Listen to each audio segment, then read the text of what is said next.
Afternoon, everyone. Thanks for joining us. I'm Arun Chauhan. I'm a solicitor and I'm a director at the law firm Tenet here, and welcome to the first of our series, we hope, of At the Coalface webinar kind of podcast style conversations, where I'm trying to have some good conversations with people who are really at the front line of how fraud occurs, what the threats are, and people who can give us much better insight on the subject matter. And today's subject matter is going to be procurement fraud, supply chain fraud.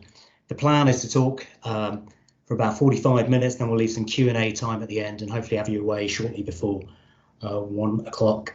Really grateful for people giving up their time. I know time is precious the way the world is at the moment. It's so fast paced. So thanks for giving up some of your time to spend it with us. I'm really chuffed to have with me Tony Sales from the We Fight Fraud team here. Hopefully a number of you will know about and heard of Tony, the self-styled, the social engineering expert.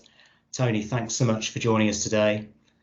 I'm going to do a little bit of intro about Tony before I get Tony chatting.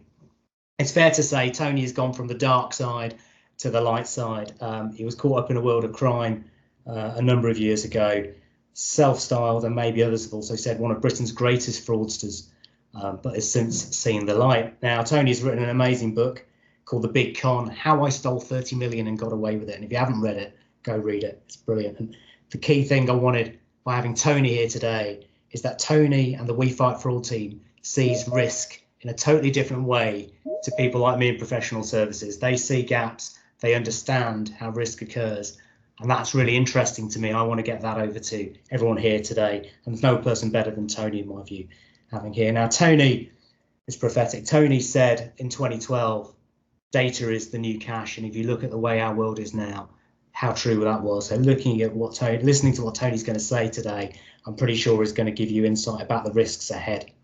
Tony wanted to change his ways 15 years ago, helping victims and using his knowledge to prevent financial crime. We got to know each other through the media. Maybe 5-6 years ago, we did something on BBC and Watchdog together, I think on SIM phone swapping.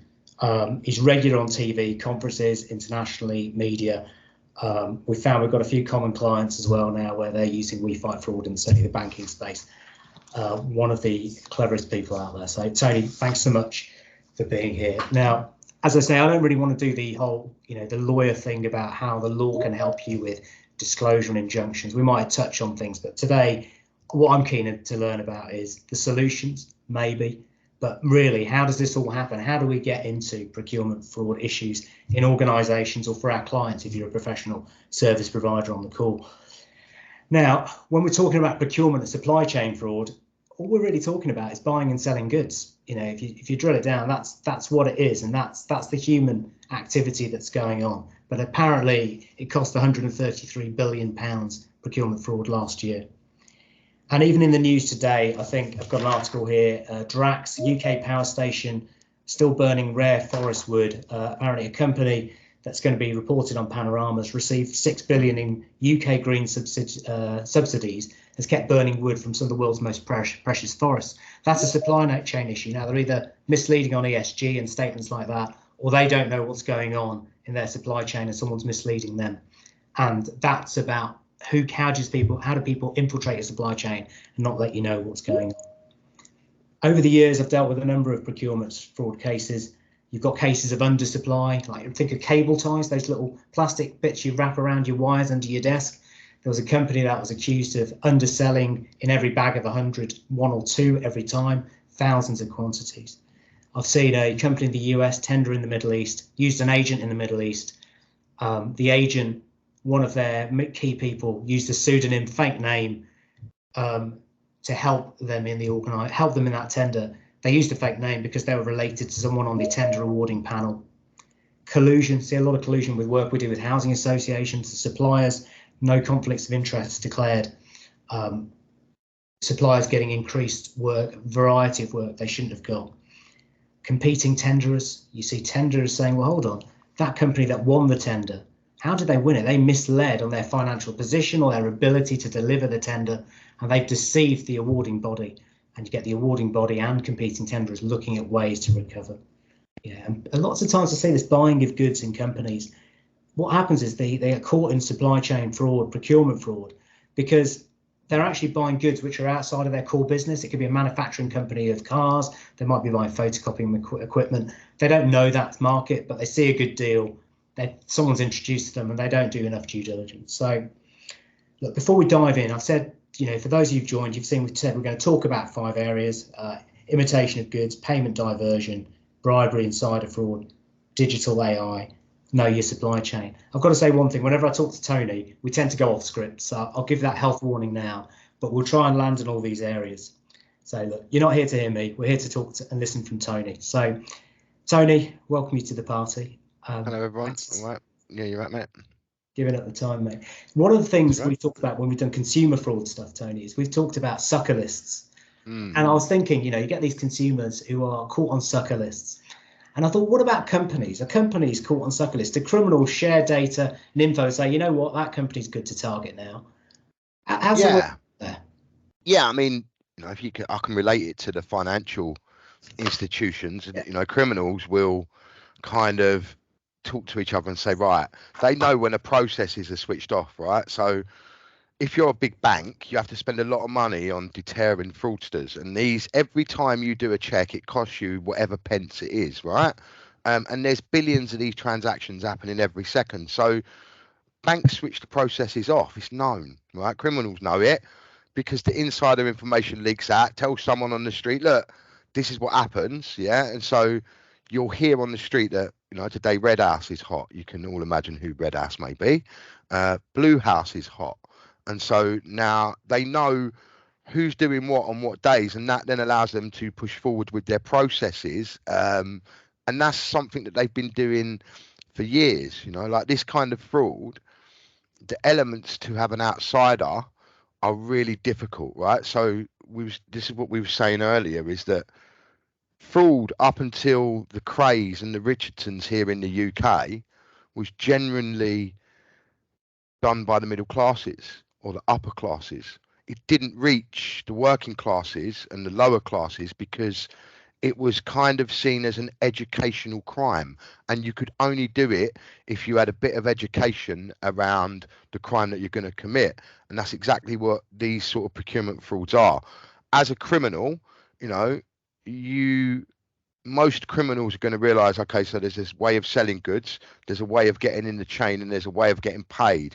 If I'm your logger, for instance, who's got a load of moody wood, and I know that I've got a load of moody wood, and someone's come to me and gone, look, do you know anyone, that can do this? And somehow there's a connection somewhere that I can go within that chain. I know someone, I might be able to get into their procurement. Look, do you want to earn yourself a few quid? Or however that conversation arises, like that's what generally happens. As a criminal, I would go and sit in areas looking for those professional enablers to allow me to commit the crimes that I wanted to commit. Most of us that are committing those crimes are not smart enough to work them out or to work out the processes that go on, because they're just an everyday process, until someone like your good self, Aaron, who's turned bad, goes, look, if you do this, this and this, you can get that. And that's kind of like, that's how it works, especially with organised crimes, definitely like that.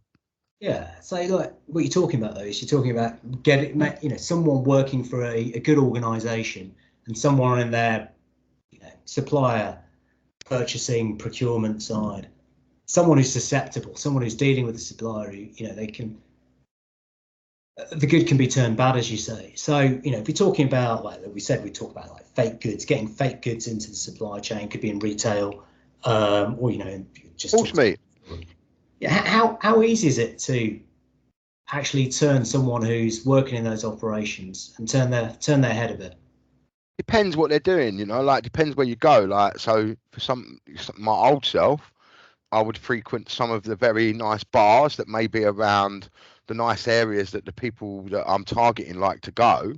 And I'm just looking for one who's going in the toilets to have a bit of powder. That's it. It's as simple as that. And then I'm going and targeting them, right, mate? Right? What you got?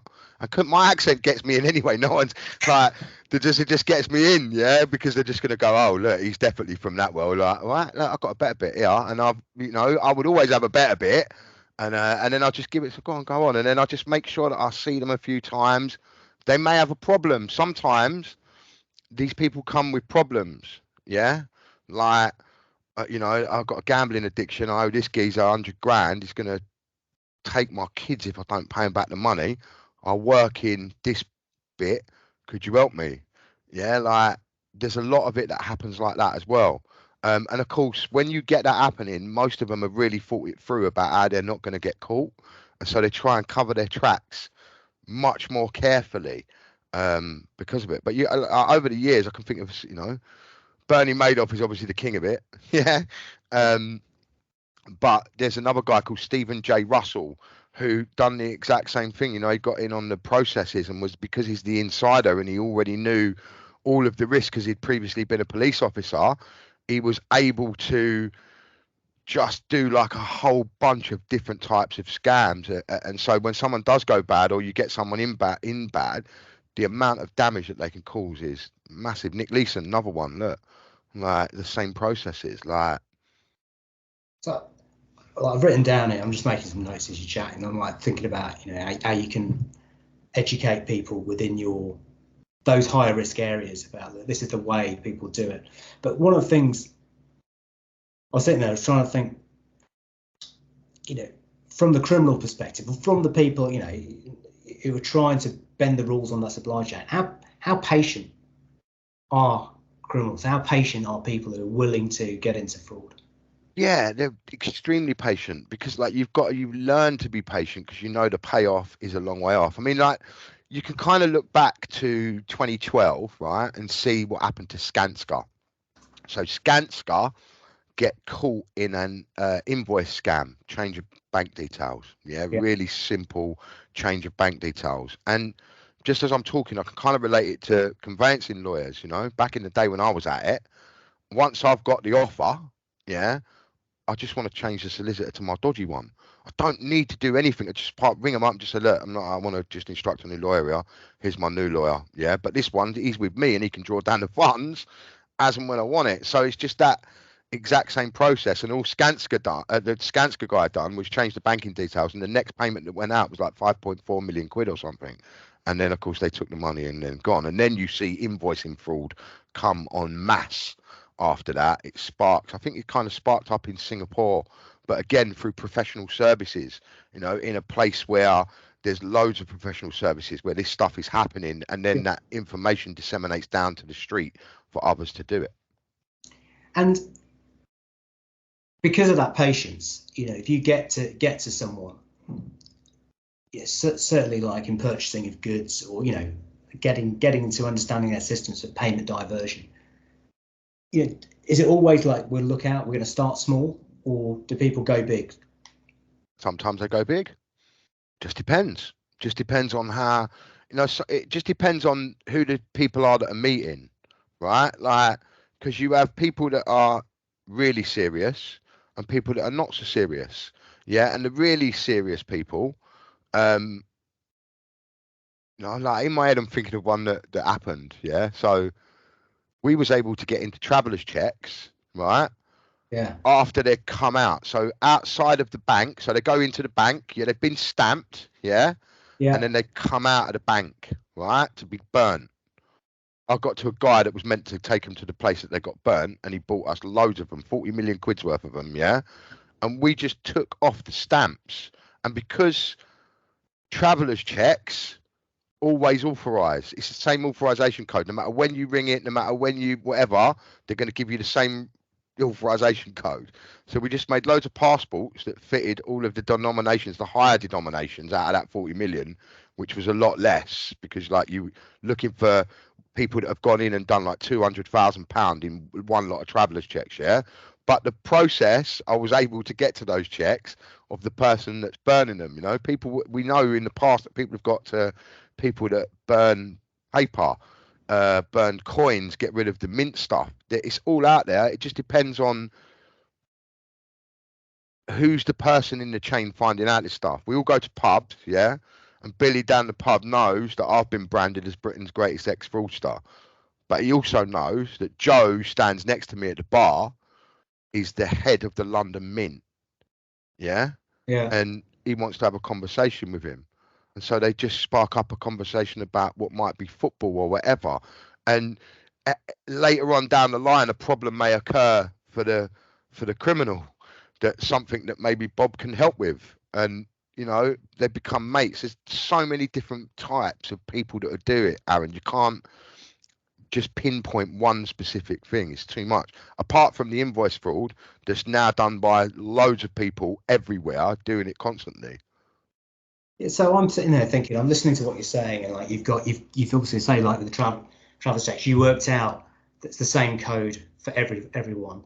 Yeah. So when I'm thinking about employees who are in those risk areas in a business and they've got to understand how they could be compromised. So they're taught, people are taught, aren't they? They're taught like, you know, procurement fraud could be this, and you know, these are the things you look at. But I don't know how many people in their organization teach people how you can be compromised. Yeah, I mean, we do, but there's not a lot of people that do it, because it's a very, very important thing. You know, very important to understand what your environment looks like, yeah, every day in your work environment. You know, those of how a criminal may come into your environment, the ways that they may target you, because it's just always it's always been that same way. You know, it's never changed. It's always been that same way. So. Yeah, and that's something which is kind of, even sitting here today, I'm thinking, you know, I do a lot of these training sessions and talks, and I sit there and think, you know, we go in, we tell people, you know, you've got to work out how you define fraud yourself. What are your risks in your organization? Do people really know what they're looking at for? All that kind of stuff. And then maybe, you know, they need to think about those people who are in higher risk areas, those assets which are at greater risk. But they don't think about how their people can be compromised. And, No. you know, I'll probably ask you about, you know. Well, procurement again. So most companies procure security companies to put guards on the door that know nothing about their business. It's just, you know, the amount of times on a test, I'll go, my first thing that I'll do is just walk straight into a building, and we'll just walk straight up, and there's all the big security gates and all the fancy stuff, and I'll just say I left my pass upstairs, sorry. And they're just like, okay, Yeah. let you through. Like, you just I compromised all the billions of pounds worth of whatever you've spent there is now compromised. I'm in your building with my rubber ducky that cost me 80 quid, and I'm now going to encrypt all of your data, and it's game over for you. Like, there's nothing you can do against that, because you procured people that enabled stuff that they didn't really know about. You know, it's a bit like fake goods, isn't it? Yeah. You know, So it's getting people who are in your supply chain who actually aren't going to help protect you as well. So is there something about, if you're an organization and you're picking on someone to help work with you, you've got to make sure they know how to protect your organization from fraud as well. Do you see people who train their suppliers? Some. I mean, it was something that years ago, one of the very first tests that I done, I was able to get into a third party supplier that was delivering, just delivering goods, right, for a client, right? Yeah. And I was able to get onboarded with a fake driving license, take 140 items out of the cage, and put them into the van for the client. I can't remember what it was, like a couple of £100 worth of goods. It would have totaled to, yeah, something like that, yeah. And they stopped the test in mid-flow, because obviously I'd achieved the goal, but they wanted that tested because they were just about to upscale. This was before Amazon, right? They were just about to upscale to make this business. You can order something, it's going to be delivered within hours. Yeah. And it was brand spanking new. And they wanted to know all of the vulnerabilities that existed within it. And like, we've highlighted loads of different vulnerabilities, but that came back to a massive one, because, you know, I would have had 6 weeks on my DBS check where I could have just faked all of the signatures and just said I was delivering. And then if you work that out over a 6 week period, one driver, one depot, how does that go out? The numbers get quite huge.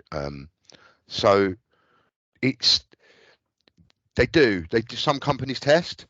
Some companies want to test different processes. They want to test software companies that may be delivering software products to them that once compromised. You know, we all share data, business data, with different companies nowadays, and we've seen many attack through a third party that then affects every single person that's using that software. So it's something that, where it is, no one wants to pay for it, Aaron. That's the problem. That's the reality of it. right? Yeah, Who's going to pay for it? The client or the person who's the third party? You know, like. Yeah, I agree, because I think a lot of time you see fraud and it's people haven't invested in the front end, trying to just get that, stopping all the testing you guys can do.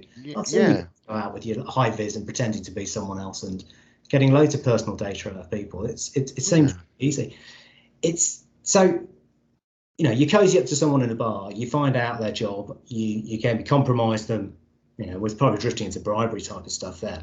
But what about in those conversations, do you think people, a couple of drinks in maybe, or just generally someone quite chatty, you could find out how the business has its controls set up? Listen, right, look, here's the problem at the moment, right? Romance fraud. Yeah. What is it? It's people at the moment, victims, Yeah. that are getting stung by either getting their accounts used or sending money to someone they believe to be someone else, right? Yeah. But there's thousands of victims all over the world that will be talking to people and giving information away without even realizing it.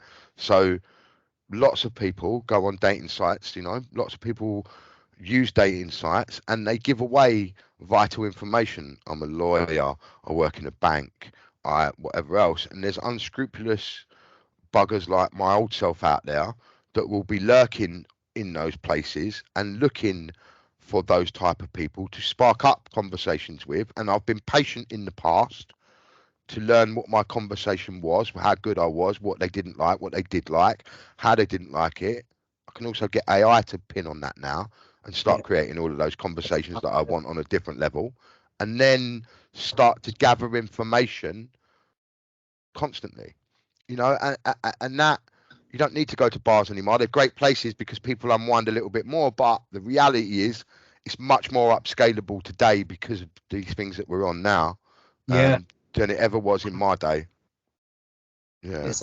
So I'm sitting here and thinking, okay, we're not educating people about how they can be compromised. We're not educating people to say, don't talk about our controls and our processes of our business externally with your mates or anything, because you don't know where it's going into the hands of. Yeah. Outlandish as it sounds. So if you want to get someone in accounts payable, or you are trying to get fake goods into the supply chain, I'm just sticking there. How that old age kind of almost movie feel of getting a criminal to be working inside a business. I know there are all kind of checks now of references, and sometimes they fail, but getting the wrong gun working in your business. How long? A, do you still see it? And B, how long do people patience? How long will people sit inside getting into that business before they do the bad thing? I mean, normally you're going to have a few different types of criminals. Ones that are trying to avoid what their past criminal records are getting into a business.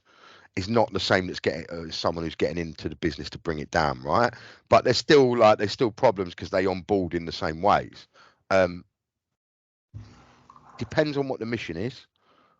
Depends on what the purpose is of what they were doing for that. They may just need one piece of information and they can't get it from the outside.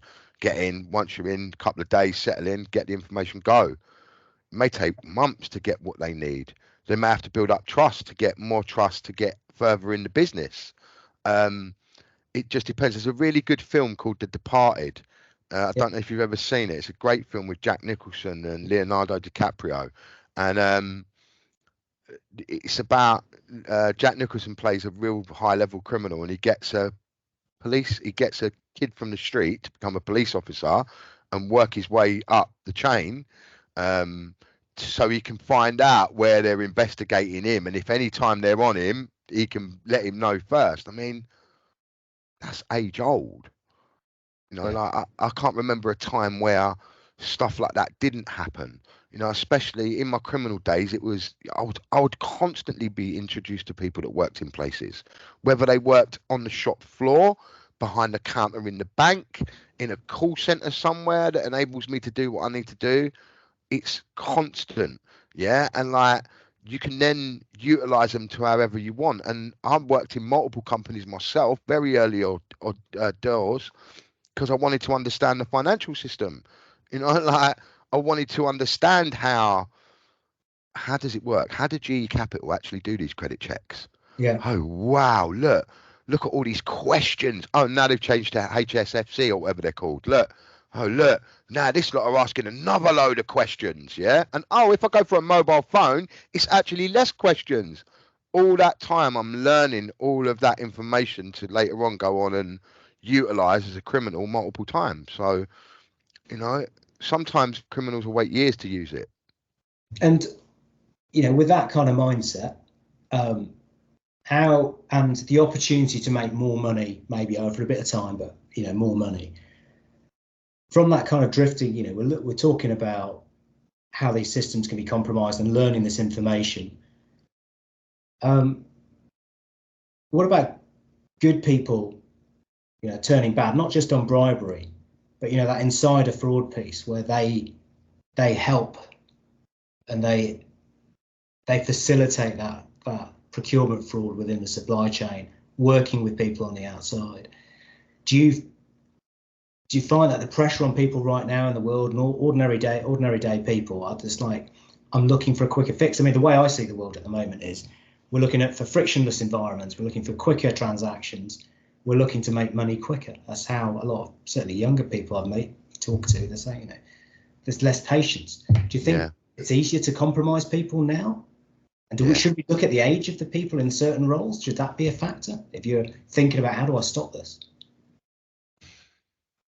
Do you know what? Yeah, I think I found something out very early on when I switched sides.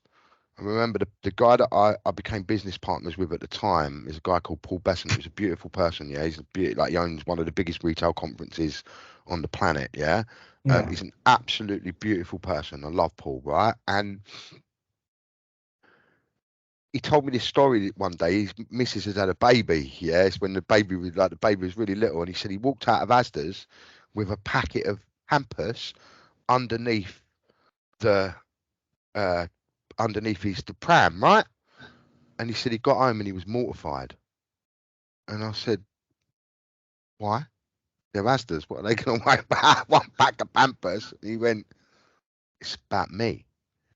His moral compass was like pointing. Yeah. And then that's the first time that I'd experienced that in my life, Aaron. Look at the world I come from. Yeah, I come from a shit world, right? Like, apart from my wife and my family that's like that I keep really close like that, outside of my circles, I don't trust no one like that. Yeah, I hadn't at that point. Like, there's so many different, like, my head's mad at that time. Yeah, because there's like loads of stuff going on. So learning that showed me that, oh wow, there is good and bad people. Yeah, and yeah, good people can go bad, but the real good ones are never going to go bad. And what's going on with the bad ones is going to make them go bad.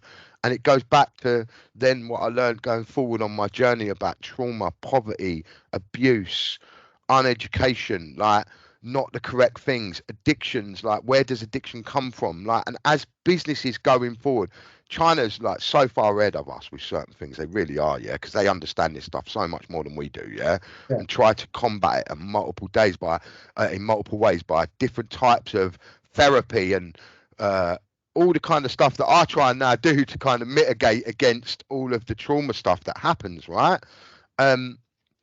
Society's only going to get worse, mate. Right, we've lived through COVID, where there was more domestic violence cases than ever before.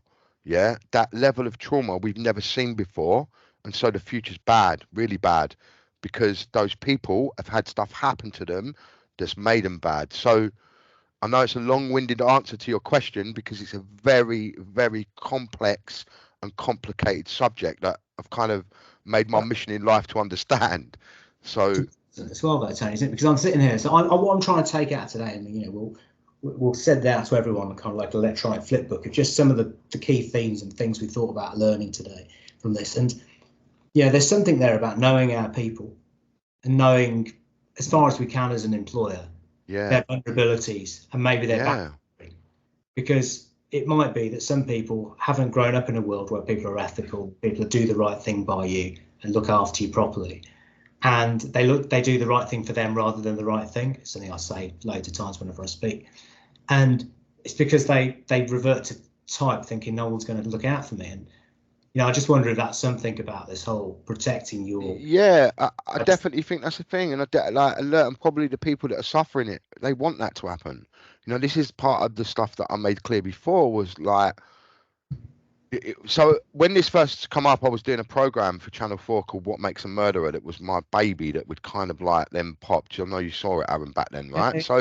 So on that process, I learned that, wow, look, we've interviewed 350 people that have committed murder in this country, and not one of them doesn't have childhood trauma, right? So that doesn't mitigate what they've done, because there's other, like, some are just like, but when you look at what happened to them in their childhood, there's definitely something going on, right? And then what come out of that conversation was, well, maybe there's a way to look for it. Yeah, and then when you start doing some research, you see that Hannah Fry actually was on this quite a while ago. There's a state in America that uses AI and algorithms to predict criminality within certain areas. Yeah, and they're saying in the future they can get it right down to certain types of things. But they were saying it as a bad thing. But as someone who suffered that stuff, I said I would wanted someone to intervene, and I wasn't asked in this conversation. So understanding our workforce is so important, but helping them too, and not just damning them because of that happened, because that's also dangerous, right? Like, none of us would want that to happen, but picking them up, the ones that may be, yeah. And we all know, everyone at the office knows someone at the office who's got something up, because everyone talks, don't they? They all have a lunch break with someone, or you go to the pub, somewhere you're going to offload something. So we all know someone who knows someone. So it's about how you deal with them in their moments when their true things are happening, but also making them brave enough to be able to speak up in the first place, because that's the hard bit. Yeah, and I think that's about that environment. And, you know, for me, it's making sure that environment's right, isn't it? Where people will speak up, where there's a moment where they falter or they're vulnerable, and they've got the team around them to protect them. So when you start to touch on digital and AI there, and Tony, I know if there's anything we fight for, no, it's compromising IT security. You know, we've seen over the years, you said, you know, it started in Singapore and it's gone widespread, payment diversion. You know, we've seen the very old scams of fraud of people changing the bank account details. I've seen stories of phone up accounts payable, say, oh, our phone number's changed, and then do nothing with that for a year. And then the change of account comes in. Yeah. And they phone the number that's been planted 12 months before and speak to the fraudster, and hey, they're off with the money. How is digital and AI helping the crims now? Well, to attack that accounts payable, getting money out of the system? Well, look what's happened. Yeah, so you might see it spark up in Singapore, where it's professionally enabled, right? Yeah. But then look, it reaches the street level, because all of the other stuff that you then see about putting numbers on, waiting, changing bank account details, that all comes from bank fraud, mate. Same old 419 crew that have been doing it from day one. No difference. Yeah. Spell that out, Tony. You and me might know 419 crew. Yeah, so 419 crews are the original fraud gangs from Nigeria. Right. 419 code being the police code in Nigeria for fraud. And they are amazing at committing these types of fraud. What they are process geniuses, yeah, that work out a process and find out every single trigger point within it, understand it, get an answer for it, get an answer for the answer for the answer for the answer, and they're amazing at it. And then you kind of see it play out in the Indian call centers too, yeah, that are all over the gap happening as well, because you need to be really quick-witted on them sort of things when you're doing them, yeah. So they have to have people that are fast, understand the process, and are able to do it like that. So when you're doing it in banking, traditionally in this country, like, you would go in and change the bank account details. So in the old days, I'd go into a bank and go, right, my name's Bob Smith. Just want to change my address. Have you got your passport, sir? Yeah, there's my passport. Thanks. Passport changed. That's it. Thanks. Now go back. I need to order a new card. Thanks. No worries. I'm not ordering it to a new address. I'm ordering it to that. Yeah. Go back. I lost my PIN. Now the PIN goes to the address. Yeah. Like, I've got the card and the PIN now. Easy. Yeah. That, like, these processes then make their way out into other types of scams. There are no new scams. All scams are new. All new scams are old scams with a new spin, right? Yeah. And that's when you see all that stuff start playing in, and quick wit and all of those bits that come out of it start playing out. So, yeah. And those kind of scams where you see that fraudware, with the classic CEO impersonation, stuff where people are all educated in accounts payable. How, spoofing of numbers, spoofing of emails to be identical, spoofing fakes, So you have loads of different ways, don't you? Like, again, phishing. Yeah, most people don't know what a cyrillic alphabet is, right? So I don't. Go on, educate us. Okay, so a cyrillic alphabet, right? We all use the normal alphabet on the internet, but we're in little old England, aren't we? That's got our alphabet, and we always are. We think we rule the world, yeah? No. Actually, there's other alphabets that are also used on the internet that have characters that look exactly the same as our ones, right? And now you can create a cyrillic alphabet domain name that looks like whatever I want it to look like, yeah? So I now target a company of where I can obtain those letters from the cyrillic alphabet. So I don't know, let's say an Amazon or a FIFA football, yeah? And then I can start to email people as that company pretending to be from them. So when you now start to look in your inbox, you believe that I'm emailing you from Amazon. Now, when you start playing that out to a business, yeah, I can make a business look exactly the same. And now I'm targeting you. No, it's from Michelle in accounts. Of course it is from her email account. Look, I can see it. No, it's not. It's not, because you just don't know what the difference is in the way that the A is positioned, yeah? And you haven't realised that. And so now you're taken to a totally different domain that looks and feels exactly like what you're meant to look and feel like. So this is like where you'll get an A, which looks almost like a circle with a little line on the side, or we got the A with a bit at the top end. Yeah, exactly. And there's loads of different posts on LinkedIn that you can all find. We've got a really good one on the We Fight for a website. Go and have a look at this. Two emails there deliberately to can you spot it? Yeah. Because it's really important that people start to understand this stuff, because everyone goes, oh, the spelling mistakes and bad grammar, that's the way that you catch them. Well, actually, as a criminal, I'm going to put spelling mistakes and bad grammar in there because I want to catch people that are not as eagle-eyed as you might be. Yeah. And that's the point of it. So I'm procuring who I want to procure in order to target them in that way. So it's really easy to spoof stuff when you know how. Phone numbers are really easy to spoof when you know how. I can quite simply create a phone spoofer that I can ring you on, Aaron, as your home number if I had it, because I can just put into the top of it number to be displayed, Aaron's home number, what number to call Aaron's mobile. There we go. Hello. And this is where now we're starting to see deepfake stuff and AI being used in different types of way. Now, AI, I don't like to go down the route of what a lot of the media does in making it a lot more than what it actually is, yeah? Because deepfakes they're good, but the reality is you've got to have a lot of video out there about you to be doing a deepfake, and there's many little problems that you can see with them when you're looking at them. Like I've dissected them, taken them apart, and I've got probably one of the best TV editors on the planet doing my stuff, and even he still struggles to get bits in the way that you really need it. But if you're in a fast-paced job, if you've got time pressure, and you haven't got time to get through everything you've got to get through today. Yeah. If you get a deep fake, is someone going to stand back and go, this could be a risk? I know what's. Well, I put the question another way to people, yeah, and this kind of always refocuses their attention. If I had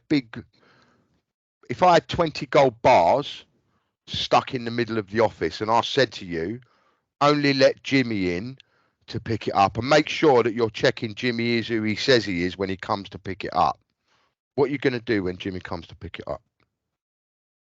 I'm going to ask him the questions you think to make sure you know who he is. That's it. Yeah, or you might even ring me, mightn't you, to say, I think Jimmy's here now, Tone. Yeah, like we're forgetting all of the old stuff that we'd do.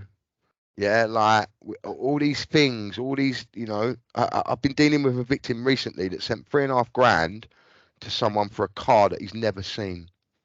Yeah, like when would we ever do that?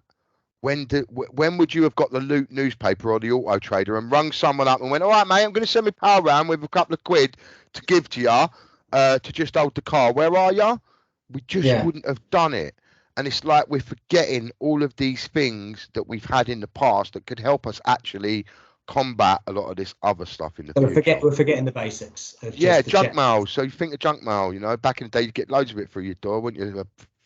Nigerian prince promising you some gold that he's got wherever, or some sheikh that's hit oil in another country who's got this amazing black gold that they want to sell you, but they need to go through this process, and we just stick them in the bin, you know. Like, whereas now we open them and read them, and because they come from an email address that looks or claims to be from somewhere, at the end of the day, there's still a scam masked underneath what that is, and you just need to understand the mask that they use to get to you in that way. Yeah. So, conscious we're going to come up to some time and get some questions. On quick. If anyone here wants to put some questions up, put them in the chat, the Q&A, and we'll go through those in a few minutes. Tony, you mentioned two things which I'm going to finish kind of on. Impersonation, which might, you know, we'll talk about that, about knowing your supply chain, or the purchasers. But just on AI, one last thing. You know, if you can spoof a number, you can spoof the email address using that kind of alternative alphabet. Yeah. Using AI to speak like somebody to trick, you know, the recipient. So look, Tony, you're going to get an email from me. Someone wants to spoof me on an email. The ability of AI to make an email sound like one of my typical emails, you know, a classic site, you know, be it the sign off or this style. Is that the level of sophistication we're dealing with now? Yeah. I mean, AI has gone to a totally different another level now. So, I mean, that same presentation that I gave in 2012 when I said data was the new cash, yeah, I said that once you're, you know, because there's other ways that they get, I can learn how someone talks, learn how their email talks, because I can put a bot on it that's going to allow it to learn how to do that, yeah, and then I can make it write an email as you, Aaron, yeah. Now, we know how to do this now. You go on your LinkedIn, you write over a certain amount of words, AI will pop up and rewrite it for you, and it's your same wording, but you're like, oh wow, look what it's done, yeah. So it's got a lot sharper in the way that it delivers stuff, yeah, and it's getting much better at getting through the filters and being able to land in the right places where it needs to. So from the defending kind of point of view, looking at this from the perspective of a company that's at risk, you know, making sure that IT security side, or people like you coming in, making sure no bots are planted in their business, copying people. Yeah, that kind of thing that needs to be done. And then, yeah. And then on impersonation, Tony, you still. I remember a case where there was a company, they'd got the spoof website. They looked like a big company, you know, reputable company. They were placing an order. I think it's rice grain or something like that. It's quite a number of years ago. And they got the rice, they got the order through, they got the rice delivered. It was on credit because it was such a big brand, and it was a fraudster who'd got that supply, taken it out, and then the victim company's like, well, we haven't been paid by, you know, big name company. And big name company was never, the legitimate big name company was never part of the game. They weren't in the equation, they'd just been spoofed. And you know, I was going to talk about know your supply chain, you know, talking with the concept of sanctions, because there's obviously been a lot going on with Russian sanctions. And ultimately, I think the current test is something like, you know, who calls the shots, who's actually behind the scenes. But impersonating people to hide the true identity of people who are involved, or just a pure impersonation. Is it the best time ever for the fraudster? Is this software really easy? Are people trading the know-how? But Pete, look, again, it's old scam. It's been happening for years, yeah. I mean, I know a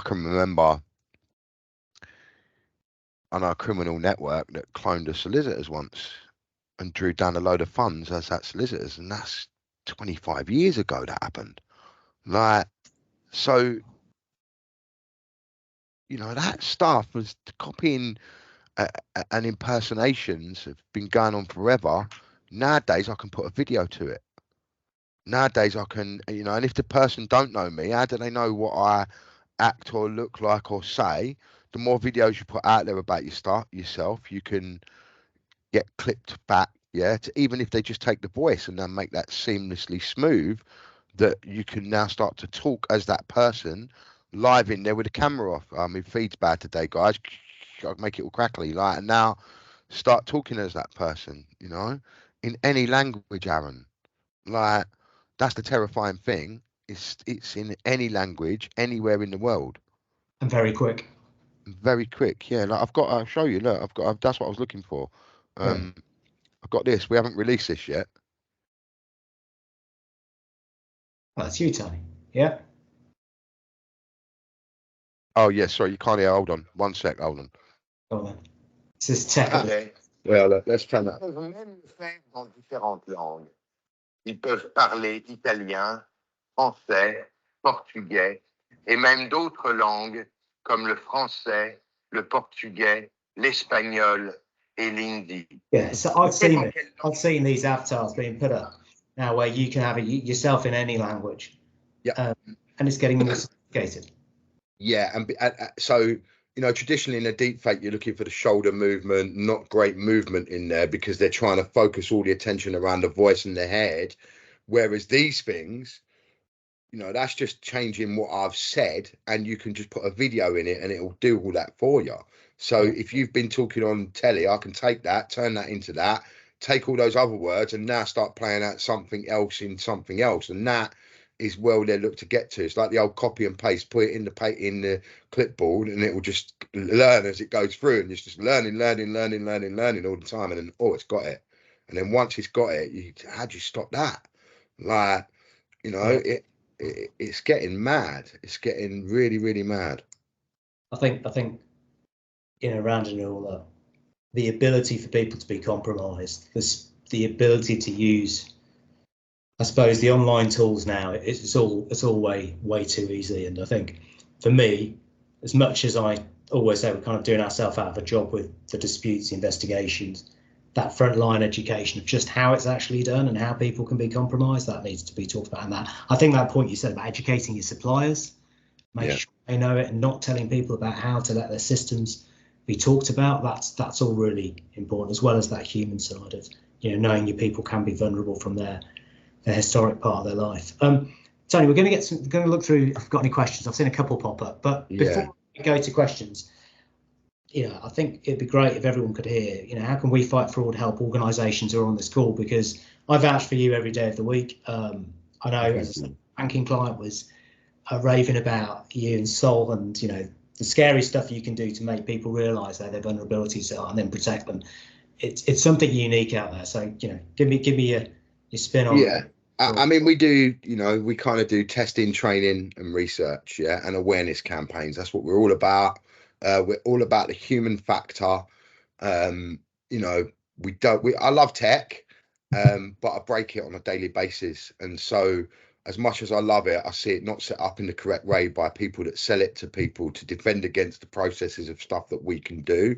And so I will always love it. And I always think that it's definitely a needed part of doing business today. But as humans, I think we need to get much better at understanding the threats that we all have.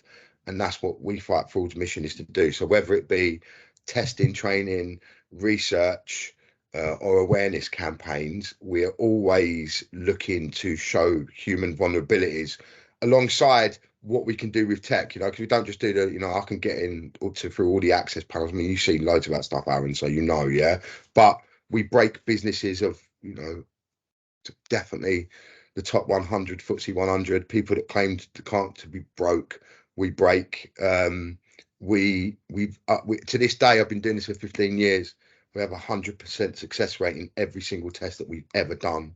And I've got some huge brand names to my list there that that are willing to talk about this stuff, not openly, but they'll certainly always talk to people to allow them to say, look, these guys are great and you should definitely have a think about them. One thing I will always say, don't ever come to us unless you want to truly know what the vulnerabilities are, because I can't be bothered with carpet sweepers, and I'm always open about that. I think it's really important. In a couple of years, all that's going to have to stop, because there's going to be the ambulance chasers that we're now seeing are going to obviously come again in the 2012 presentation. Because it's just obvious, of what's coming. So the pickings are rich. The better the bigger boys get at defending against this stuff, the more we'll start to see it further down the chain and affecting all of us smaller to medium-sized businesses. So don't use us, use someone else. make sure you're testing, make sure you're training, make sure you're understanding the threats that all of us face every single day. No, it's really useful. I can only just say, if your organisation is looking at getting some testing, just understanding if you have vulnerabilities, whilst it'll be scary to go through the process, you're going to be better placed using the team from Tony if you do. Tony, we've got a couple of questions. I think one of them probably more me, one more you. I'm going to go with the one for you. Someone said, from what you've passionately said there, Tony, I think this was at the point where you were talking about understanding people's backstory. So do you think it's almost impossible to prevent fraud? Do organisations need to set their risk appetite accordingly? Yeah, I don't think we can ever stop it. Since the 15 years that I've been working in it, I mean, our new chairman made me feel great the other day by saying, actually, you've been in it doing this for 15 years and it's got worse.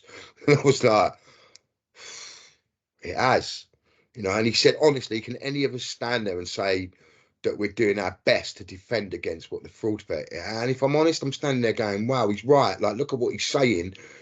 But the threat's so massive, and it's a tidal wave, a tsunami, they call it, constantly coming at us of all different stuff. And it's because of all the compromised databases that have happened. But again, when you look at, I don't know, if you've never been onto something called Have I Been Pawned, people should go onto it, right?